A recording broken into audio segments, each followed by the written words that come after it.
Donald ટ્રમ્પે અમેરિકાના 47મા પ્રમુખ પદના શપથ લઈ લીધા છે। બીજી વાર પ્રમુખ પદ સંભાળતા જ ડોનાલ્ડ ટ્રમ્પે પેરિસ જળવાયુ સંધિથી અમેરિકાને બહાર થવાના કાર્યકારી આદેશ પર હસ્તાક્ષર કર્યા હતા। તે પછી એક ઔપચારિક પત્ર પર હસ્તાક્ષર કરીને ટ્રમ્પે વૈશ્વિક સંસ્થાને જણાવ્યું કે દેશ વર્ષ 2015માં થયેલી સમજૂતીથી બહાર નીકળવાનો ઈરાદો ધરાવે છે। ટ્રમ્પે તે ઉપરાંત સંઘીય કર્મચારીઓને કાર્યાલયમાં પાછા ફરવા પણ આદેશ કર્યા હતા। આ પહેલા ડોનાલ્ડ ટ્રમ્પે સંસદ સંકુલમાં અમેરિકાના 47મા પ્રમુખના રૂપમાં શપથ લીધા હતા। શપથ ગ્રહણ પછી તેમને તોપોની સલામી આપવામાં આવી હતી।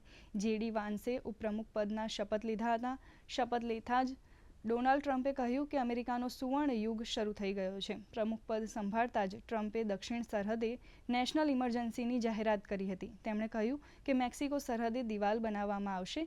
સંગઠિત અપરાધ વિરુદ્ધ આજથી જ કામ શરૂ થશે। તેમણે કહ્યું કે ઘૂસણખોરીને રોકવી તે તેમની સરકારની પ્રાથમિકતા રહેશે। ચીનને ચેતવણી આપતા કહ્યું કે પનામા ચેનલ પરથી ચીનનું આધિપત્ય ખતમ કરવામાં આવશે। તેમણે અન્ય દેશો પર ટેક્સ અને ટેરિફ વધારવાની વાત પણ કરી હતી।